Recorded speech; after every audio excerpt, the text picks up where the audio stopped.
सो हे good evening traders. आज हम जानने वाले हैं कि आज हमने ट्रेड की एंट्री एग्जिट जो थी अपनी और 1:9 का almost 1 risk is to reward हमने कैसे मेंटेन किया हुआ है।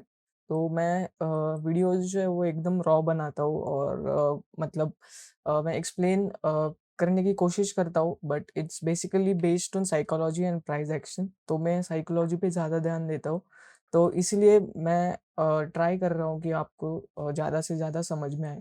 ठीक है, तो हम पहले कल के दिन का देख लेते हैं। तो कल के दिन का मैंने ये जो है 200 पॉइंट्स जो अपने कैप्चर किए थे कल, ये कैसे हुआ था?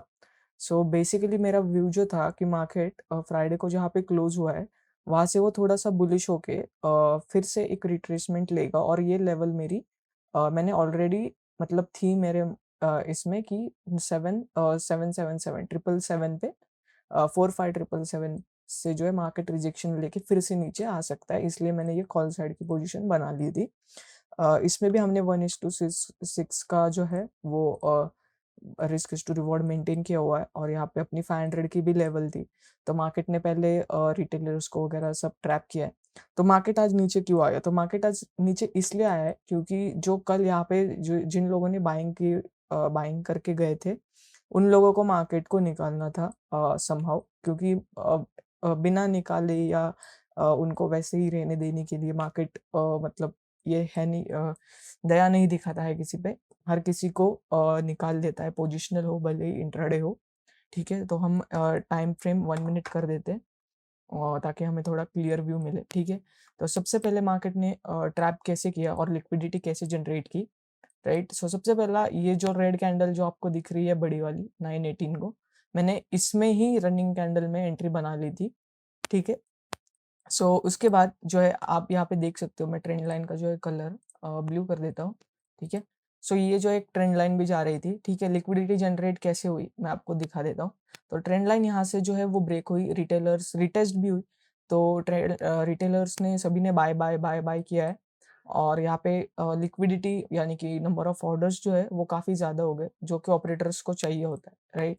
सो उतना ऑर्डर्स आने के बाद ही आप देख सकते हो कि ये कितना शार्प मूव आया हुआ है। तो हमने ट्रेलिंग कर करके जो है ये मूव कैप्चर किया हुआ है आज की मतलब इसमें। ठीक है, और ये 500 के मतलब ब्रेक डाउन तक का अपना टारगेट था। इनिशियली टारगेट क्लोजिंग प्राइस के नीचे ही था, लेकिन मुझे ये हुआ कि मार्केट और भी नीचे जा सकता है क्योंकि cause we were trailing, so इसलिए अपने को कोई ज़्यादा दिक्कत हुई नहीं। लेकिन still as an option buyer इतने टाइम तक ट्रेड में लगे रहना इज़ नॉट गुड। लाइक ये ऑलमोस्ट 3 आवर्स 40 मिनट्स तक का मैंने शायद से होल्ड किया हुआ है। भले ही मैंने हाफ क्वांटिटी या फिर 75% क्वांटिटी जो है वो निकालते हुए मतलब यहाँ तक निकाल दी थी 11:35 तक, और उसके बाद मेरा सिर्फ एक लॉट जो है वो यहाँ तक नीचे तक आया है जिसने 288 पॉइंट्स मतलब अप डाउन से अब तक कैप्चर किए हुए। ठीक है, तो अपन अभी ये देखते हैं ऑप्शन का चार्ट। ठीक है, तो ये रनिंग कैंडल में ही अपनी एंट्री थी यहाँ पर, जो कि थी 335 पे, और अपना जो है टारगेट करेक्ट डॉट ऑप्शन में 200 पॉइंट्स ऑलमोस्ट का जो है वो था। ठीक है, तो वो हमने आज भी अचीव किया हुआ है। तो लॉजिक कुछ नहीं था, लॉजिक काफ़ी सिंपल था। मार्केट ने 15 मिनट्स पे अगर आप देखोगे तो ये एक पीओआई बनाया हुआ था, मतलब प्राइस ने वहाँ से एक शार्प फॉल लिया हुआ था। तो मुझे लगा या फिर देखिए, market is all about the game of the probability. तो मैं हम प्रोबेबिलिटी के साथ ही सिर्फ प्ले करते हैं इसमें। ठीक है, हमारा रिस्क टू रिवॉर्ड जो है वो ज़्यादा होता है, और मतलब हम लॉस ₹1 का लेते हैं और अगर प्रॉफिट होता है तो हम ₹10 का लेते हैं, वैसा है, और अपनी एक्यूरेसी भी काफ़ी ज़्यादा अच्छी है। ठीक है? सो इसका मतलब ये नहीं कि हर बार विन कर सकते हैं। अभी हमारी विनिंग स्ट्रीक चालू है, कभी लूज़िंग स्ट्रीक भी आ सकती है। तो हमें रिस्क मैनेजमेंट करके ही मतलब जाना होता है। ठीक है? तो मैं ये सभी ट्रेड्स में अपनी रिस्क जो है वो फिक्स रखता हूँ। ऑलमोस्ट यानी कि आप यहाँ देख सकते हो 29 पॉइंट्स की रिस्क थी, यहाँ पर 30 पॉइंट्स की रिस्क रिस्क थी। Okay? So sorry about that. And option में अपना जो है वो भी 30 पॉइंट्स का ही होता है एज़ यूजुअल। आप मेरे पिछले वाले वीडियोज़ में भी देख सकते हो कि मैं इतना ही जो है वो रिस्क ले लेता हूँ। ठीक है, और इसका जो अपना टारगेट था वो यहाँ तक था, लेकिन अपन ने ट्रेल कर करके वो उसने अपना ट्रेलिंग हिट ही नहीं किया, क्योंकि अपना जो है इधर ही ट्रेलिंग था 418 के आसपास, 415 आई गेस 415 पे ट्रेलिंग था। तो वो तब तक उसने हिट ही नहीं किया, फिर उसने इस स्विंग को ब्रेक किया, तो मैंने यहाँ का 436 का लगा दिया। फिर ऐसा ऊपर जाते-जाते और यहाँ पे कहीं पे मैंने पोजीशन काट दी। वो भी क्यों काट दिए अब आप वो मैं दिखा देता हूँ। ठीक है, तो यहाँ से अगर आप एफआईबी ड्रॉ करोगे 28 जुलाई से, ओके जुलाई से, तो आप देख सकते हो कि ये 0.6 के लेवल तक आ चुका था। तो एफआईबी का भी हम सहारा लेते हैं। ठीक है, सो इसीलिए मैंने ये पोजीशन काट दी थी और 200 पॉइंट जो है अपने इसमें कैप्चर किए हुए। चलिए निफ्टी का भी एक बार ये चार्ट जो है वो समझ लेते हैं। ओके, तो निफ्टी में भी अपना यही था। पीओ आया था 15 मिनट में, 1 मिनट कर देता हूँ। निफ्टी में एंट्री थोड़ी लेट बनी, अगर मैं यहाँ पर ही बनाना चाहता था और मैं ऐसा एक्सपेक्ट कर रहा था कि मार्केट अगेन यहाँ पे आए और टैप करे, लेकिन मार्केट आया नहीं।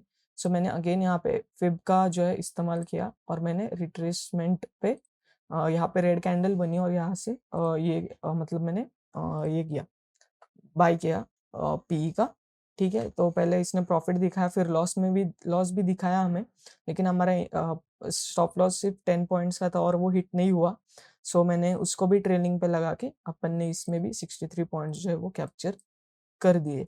और अगर हम बाकी के दिन की भी अगर बात करें, तो आप देख सकते हो कि यहाँ से भी अगर हम यहाँ तक एफआईबी ड्रॉ करें, तो यहाँ पे भी 0.5 0.6 तक मार्केट आया था, रेड कैंडल बनाई, और यहाँ से भी अपन ने मतलब ये डे लो के जो है बायर्स जो है उनको हटाने के लिए मार्केट नीचे आया, उनके स्टॉप लॉस हिट किए और अगेन मार्केट ने अपनी रैली अपसाइड के लिए जो है वो कंटिन्यू कर दी बड़े बड़े कैंडल्स के साथ। ठीक है, तो आज की वीडियो का लॉजिक सिर्फ मतलब इतना ही था। तो मार्केट में निफ्टी में भी अगर आप देखोगे कि ट्रेंड लाइन में लिक्विडिटी कैसे जनरेट होती है, तो ये देखिए यहाँ पे भी 1 मिनट टाइम फ्रेम पे ट्रेंड लाइन थी 1, 2 एंड 3। ये भी हम 1, 2 एंड 3 यहाँ पे ये 3 टैप्स हो गए थे। ठीक है, तो रिटेलर्स पुट पुट बाय करेंगे। ठीक है, तो जिन्होंने पुट बाय किया उनका ऐसा अपसाइड पे हिट हो गया। ठीक है, और जिन लोगों ने यहाँ से ब्रेकआउट हुआ और ट्रेंड लाइन ब्रेकआउट हुई, तो इसलिए कॉल बाय किया, उन लोगों का जो है आप देख ही सकते हो कि कहाँ तक ला दिया है मार्केट ने। ठीक है, तो मार्केट जो है वो बेसिकली लिक्विडिटी पे ही काम करता है और आपको ये फाइंड आउट करना है कि सबसे ज़्यादा लिक्विडिटी मार्केट कहाँ पे क्रिएट कर सकता है, या फिर नंबर ऑफ ऑर्डर्स जो है मार्केट किस जगह पे फुलफिल कर रहा है, ताकि ऑपरेटर्स को जो है वो ऑपरेटर्स कुछ नहीं देखते, फिबोनाची वगैरह कुछ नहीं देखते, वो सिर्फ यही देखते हैं कि अपना नंबर ऑफ ऑर्डर्स रिटेलर्स कहाँ पंच कर रहे हैं, ताकि उनको लिक्विडिटी मिल सके और उनका मतलब जो भी है वो सेल जल्दी मार सके या फिर कर सके, क्योंकि वो जनरली तो एज पर मी ऑप्शन सेलिंग ही करते होंगे, क्योंकि उनके पास कैपिटल भी बहुत ज़्यादा होता है। उसके बाद मार्केट जो है वो साइडवेज ही था मोस्टली, तो इतना कुछ खास मूवमेंट हुआ नहीं और फिर निफ्टी की एक्सपायरी थी, तो हम फिर निफ्टी का भी एक बारी देख लेते हैं। तो फिर निफ्टी का भी सेम वाला सिनेरियो था, ट्रेंड लाइन ने लिक्विडिटी जो है वो जनरेट कर ली थी।